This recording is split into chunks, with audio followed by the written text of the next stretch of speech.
The metal walls of the Xipheron research vessel gleamed under harsh white lights. In the center of Laboratory 7, Dr. Vex stared at his latest failure through the transparent biochamber. A human infant, no more than 6 months old, lay on the examination table surrounded by blinking monitors and hissing tubes. Subject 47. That's what the file said. No name. No history. Just another specimen stolen from a colony transport 3 months ago. Dr. Vex tapped his clawed fingers against his data pad, reviewing the results for the 100th time. Every single modification had failed. The genetic enhancements that worked perfectly on other species were being actively rejected by the infant's cells. The neural implants, designed to interface seamlessly with organic tissue, triggered inflammatory responses the doctor couldn't explain. This should be dead, Dr. Vex muttered to his assistant. The cellular damage alone would kill any other species within days. But the baby's heart kept beating. Slow, steady, defiant. The infant had stopped crying 2 weeks ago. Now it just stared at the ceiling with pale blue eyes, too young to understand the horror being inflicted on its tiny body. Surgical scars crisscrossed its chest and skull. Failed implant sites oozed underneath sterile bandages. The baby's breathing came in shallow gasps, each breath a struggle against systems that should have stopped working long ago. Dr. Vex had experimented on hundreds of species across the galaxy. He'd successfully modified Krillian warriors, enhanced Torthax pilots, and created entire legions of biological weapons for the highest bidders. But this simple human child had stumped him completely. The human genome was chaos. Where other species had predictable genetic patterns, humans had redundancies, mutations, and adaptation mechanisms that seemed almost aggressive in their survival instinct. Every time Dr. Vex tried to rewrite a genetic sequence, the baby cells fought back like they had minds of their own. 3 months wasted, Dr. Vex hissed, his mandibles clicking in frustration. The human genome is too unstable. Too primitive. Too chaotic for our purposes. His assistant approached cautiously. Sir, the infant's vital signs remain surprisingly stable despite the rejection. Perhaps with more time. We don't have more time, Dr. Vex interrupted sharply. The collective has 40 more human specimens waiting for processing. This one is defective. Dispose of it. The assistant hesitated. Dispose? Sir, we usually return failed subjects to. Return a human child covered in experimental scars to their colony. Dr. Vex's laugh was cold and mechanical. They'll investigate. They'll ask questions. They'll discover our operation. He waved a dismissive claw. Load it into a biopod. Eject it toward the unmapped sectors. Space will handle the disposal. Within the hour, the baby was sealed inside a small cylindrical pod barely larger than a coffin. The pod's life support system was programmed for 72 hours, though everyone knew the infant wouldn't last that long. The failed implants were already shutting down its organs one by one. The pod ejected from the Xipheron vessel with barely a whisper, tumbling end over end into the black emptiness of space. Inside, the infant's eyes finally closed. The monitors showed heart rate dropping, breathing becoming more irregular, body temperature falling. But still, impossibly, that small heart kept beating. For 6 days the pod drifted through uncharted space. Micrometeorites pinged off its hull. Solar radiation cooked its exterior. The life support system died on day 4, leaving the infant in complete darkness and rapidly thinning air. On the 6th day, the pod entered the gravitational field of an uncharted planet. It accelerated through the atmosphere, heat shields failing, structural integrity compromising. The pod hit the surface of Draconis Prime like a meteor, carving a burning trench through purple grasslands before finally coming to rest against a cluster of crystal formations. The impact should have killed anything inside instantly. Syrax felt the crash from 15 miles away. The ancient dragon had been gliding on thermal currents, enjoying the sunset, when the shockwave rippled through the air. She changed direction immediately, her massive wings carrying her toward the smoke rising from the grasslands. She'd seen many things in her 3,000 years of life.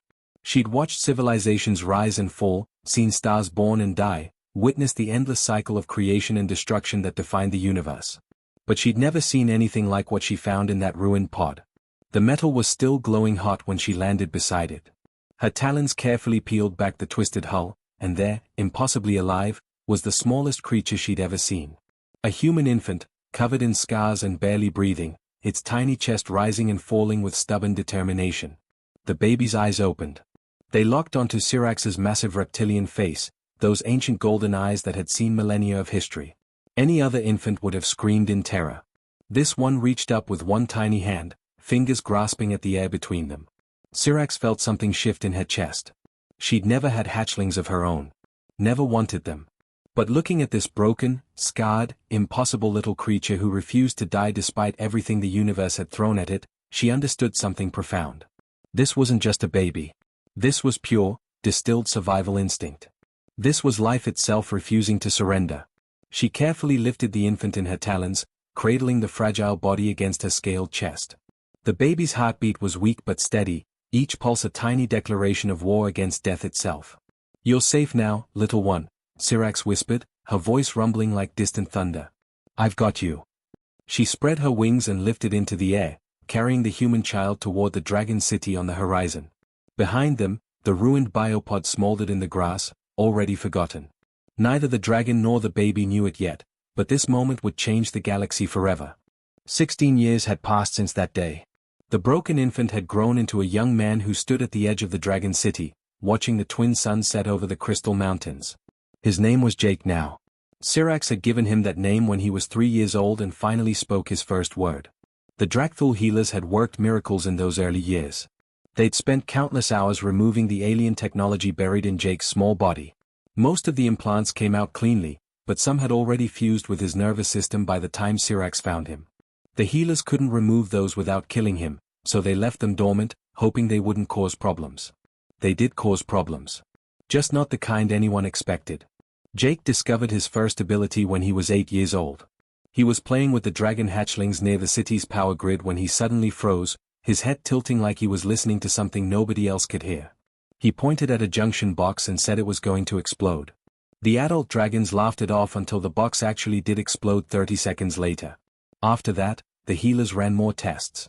The remaining implants had somehow rewired Jake's nervous system. He could sense electromagnetic fields the way most people could feel heat or cold. Near electronics, his skin would tingle. Around powerful energy sources, his whole body would hum with awareness. Then there was the healing. Jake broke his arm during combat training when he was 12. The healer said it would take 6 weeks to mend properly. It took 9 days. Cuts that should have needed stitches closed themselves overnight. Bruises faded in hours instead of weeks. His body seemed to repair itself with an urgency that bordered on desperate, like it remembered being broken and refused to stay that way ever again. His reflexes were even stranger. Jake could snatch flying insects out of the air without thinking. He could dodge attacks he didn't see coming, his body moving before his brain caught up.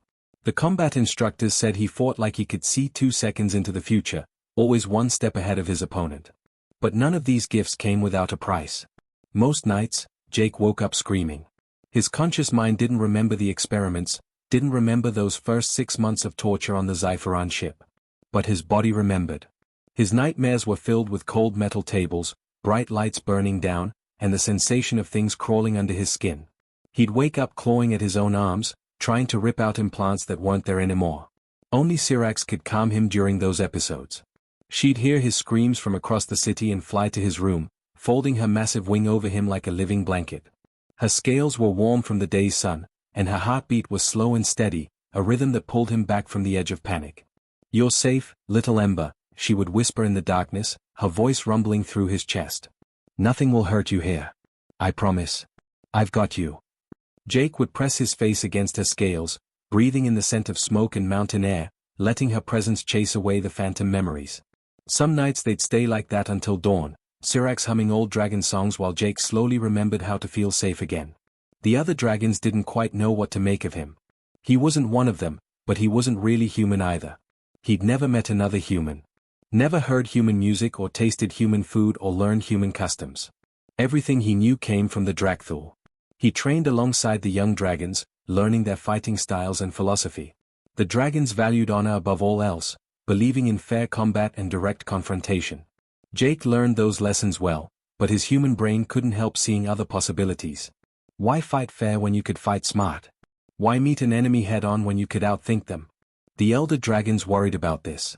They saw how Jake's mind worked differently, how he approached problems from angles they'd never consider. He built weapons from salvaged parts of his old biopod. He created traps and strategies that felt almost dishonest to the honor-bound dragons. But Syrax defended him every time. "He's not dragon," she'd tell the council firmly. "Stop expecting him to think like one. His differences make him stronger, not weaker. Jake proved her right when a pack of ridge hunters attacked the hatchling grounds. The dragons wanted to meet the predators in open combat. Jake instead rigged a series of simple traps using rope, rocks, and his understanding of the creature's hunting patterns. They stopped the attack without a single dragon getting hurt. After that, the younger dragons started coming to him for advice. The elders still weren't sure about his methods, but they couldn't argue with results. Jake was 17 when everything changed. He was teaching a group of hatchlings how to track prey through the crystal forests when every electromagnetic sensor in his body screamed at once. The sensation was so overwhelming he dropped to his knees, his head ringing like someone had struck a bell inside his skull. Syrax found him there, surrounded by confused young dragons. "What's wrong?" she demanded, her voice tight with concern. Jake looked up at the sky, his enhanced senses picking up the massive energy signatures entering orbit. 6 ships. Military grade.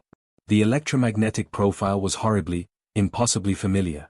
"They're back," he whispered, his voice shaking. "The ones who made me. They're back." The message came through every communication channel simultaneously. Every screen in the Dragon City lit up with the same cold transmission. The voice was mechanical, emotionless, speaking through a universal translator that stripped away any hint of personality. "Attention inhabitants of Draconis Prime. We are the Zypheron Collective. You are harboring stolen property designated Subject 47. Surrender the specimen within 1 solar rotation, or your world will be sterilized." Jake stood in the central plaza when the message played. Around him, dragons of all ages stopped mid-conversation, their heads turning toward the sky. The hatchlings he'd been teaching looked confused. The adults looked worried. But Jake felt something different spreading through his chest. Something hot and sharp and long overdue. Recognition. Within the hour, the Dragon Council assembled in the Great Hall. 12 elders sat in a circle, their combined age totaling over 30,000 years. They'd seen empires rise and crumble. They'd watched countless wars from a distance, choosing peace over violence for millennia. Now violence had come to their doorstep, and they didn't know how to respond. Elder Thax spoke first, his silver scales gleaming in the light. "We should negotiate. Open a dialogue. Perhaps we can explain that the boy came to us as a dying infant. We didn't steal anything." "They won't care," Jake said quietly from where he stood at the chamber's edge. "I'm not a person to them.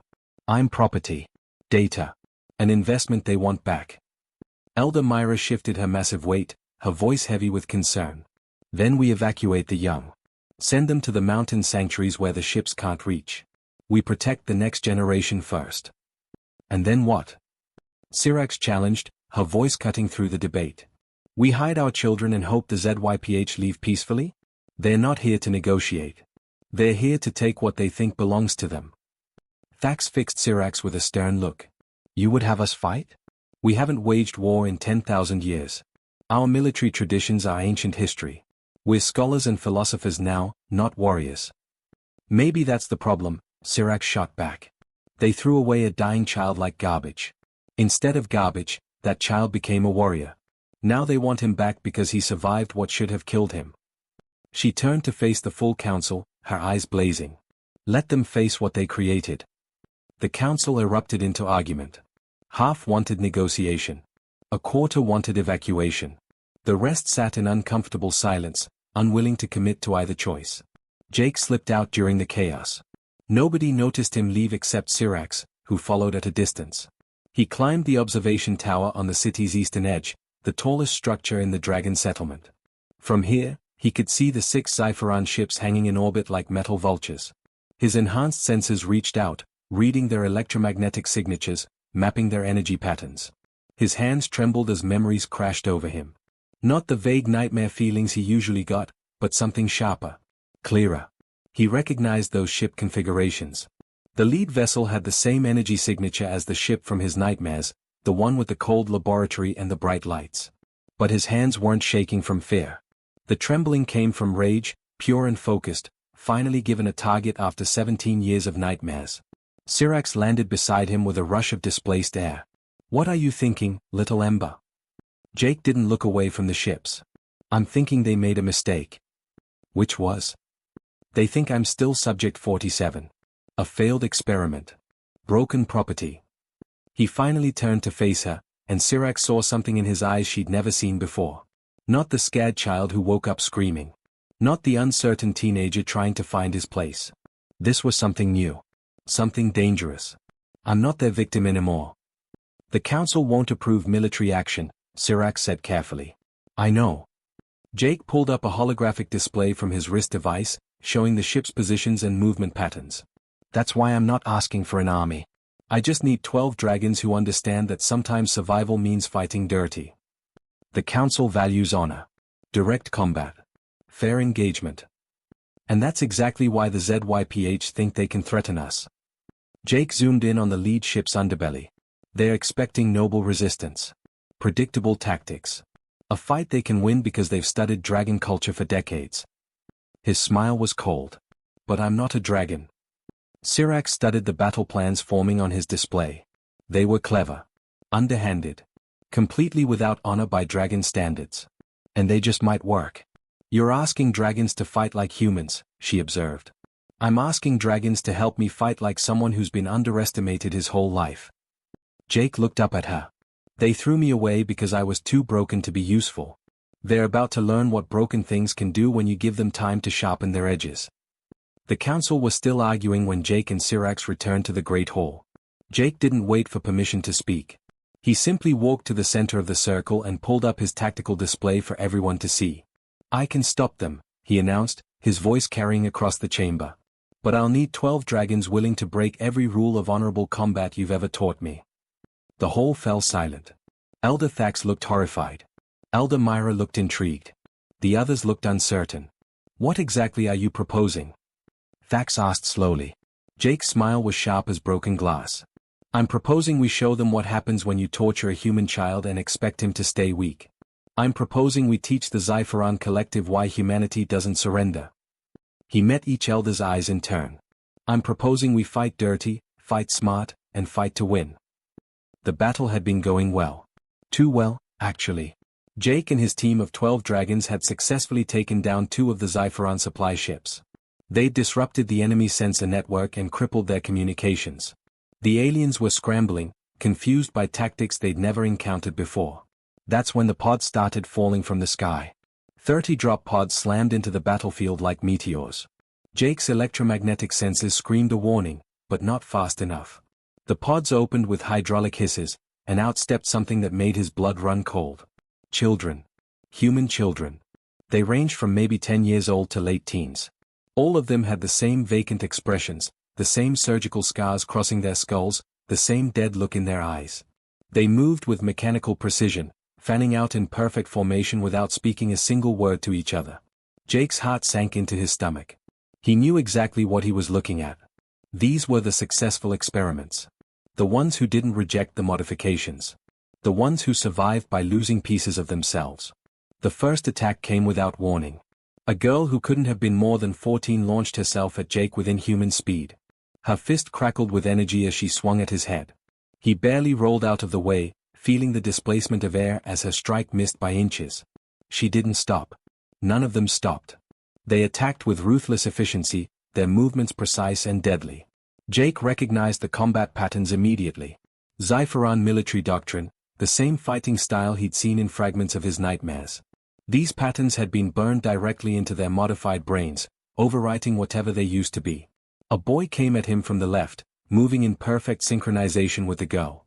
Then another from the right. They weren't fighting as individuals.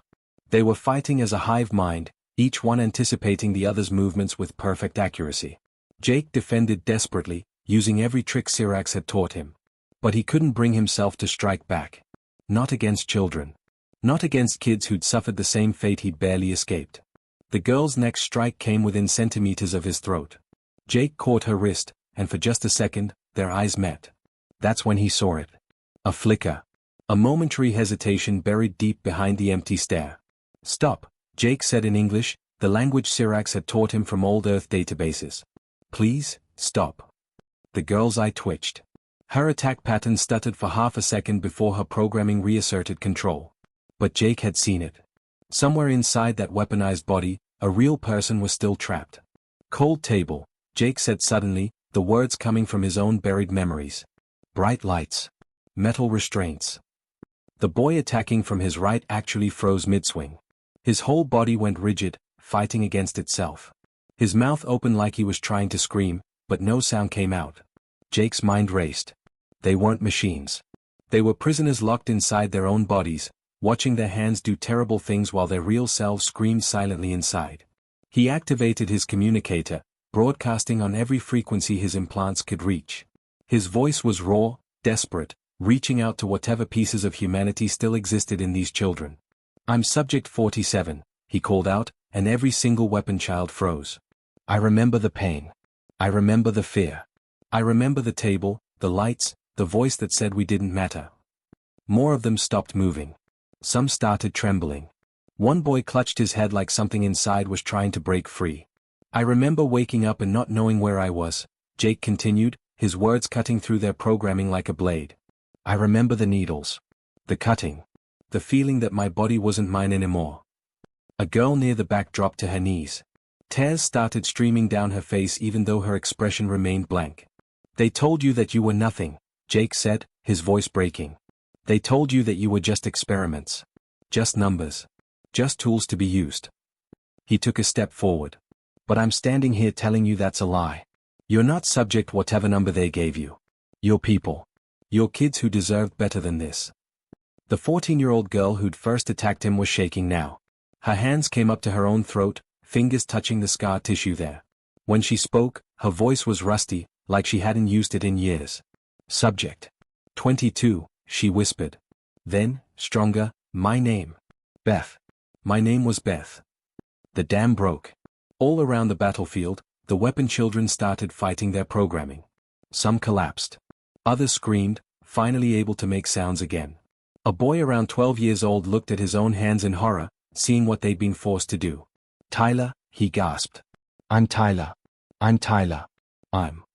But then Dr. Vex's voice cut across every channel, cold and mechanical. "Activate termination protocols. Authorization Vex 07. Jake's enhanced senses picked up the change immediately. The implants in each child's brain started charging, building toward a catastrophic overload. They were going to kill them all rather than lose their investment. Beth looked at Jake with newly aware eyes, and for the first time, he saw real fear there. Human fear. "Make it stop," she begged. "Please, I just got myself back. Please don't let me die now." Jake's hands moved before his brain caught up. 17 years of living with malfunctioning implants had taught him things the ZYPH scientists never anticipated. He knew their systems. He knew their failings. He knew how to break them. "Syrax," he shouted. "I need a massive electromagnetic pulse. Now." The ancient dragon didn't question. She'd been fighting off Xipharon soldiers at the perimeter, but she turned and unleashed a blast of lightning breath directly at Jake's position. Most people would have died. The weapon children should have died. But Jake's implants caught the pulse, channeled it, and redistributed it through his body to every child within range. Their termination protocols fried in an instant, along with most of their control implants. The children collapsed like puppets with cut strings. For a terrifying moment, Jake thought he'd killed them. Then Beth sucked in a gasping breath, and one by one, the others did the same. They were free. The freed children didn't waste time recovering. Within hours of breaking their programming, they were planning their counterattack. Draconis Prime shook with the intensity of the final battle, the ground trembling as dragon fire met alien energy weapons in the sky above. Jake stood among 37 children who'd reclaimed their humanity, watching them transform from victims into fighters. But this time they weren't fighting because someone programmed them to. They were fighting because they chose to. Because they had something worth protecting now. Beth, the first one who'd broken free, had a gift for aerial tactics. She coordinated with 3 young dragons, using her enhanced reflexes and their fire breath to take down Xipharon gunships that had been tearing through the dragon defenses. She moved with the same precision as before, but now every movement was her own choice. When the 3rd gunship exploded, she actually smiled. A real, genuine smile that reached her eyes. "That's for the 3 years they stole from me," she shouted, and the dragons around her roared in approval. A boy named Kevin discovered he could interface with technology in ways even the ZYPH hadn't anticipated. The modifications meant to control him instead gave him the ability to hack their battle network.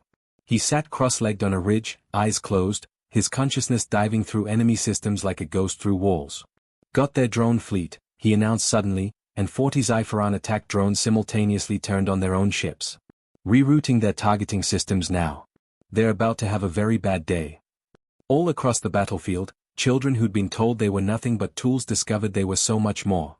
A girl named Lisa used her enhanced strength to shield wounded dragons from incoming fire. Danny, barely 13, used his ability to predict attack patterns to guide evacuation routes for the youngest hatchlings. Every child found a way to turn their modifications from chains into tools for freedom. The Xipheron fleet was in chaos. They'd come expecting an easy retrieval mission and found themselves losing a war against the very weapons they'd created. Their command structure was falling apart. Their ships were scattered and confused. That's when Jake made his move. He stole a small transport during the chaos, using his electromagnetic sense to bypass its security systems. Syrax tried to stop him, but he was already launching toward the lead Xipheron vessel before she could catch him. "I'm ending this," he transmitted back to her. "One way or another, I'm making sure they never hurt another child." The command ship's hangar bay was lightly defended. Everyone assumed the battle was happening below on the planet's surface. Jake moved through the corridors like a shadow, his enhanced reflexes letting him avoid patrols and security systems. He knew exactly where he was going. His body remembered the path even if his mind had tried to forget. Laboratory 7. Where it all began 17 years ago. The door opened with a soft hiss, and Jake stepped inside.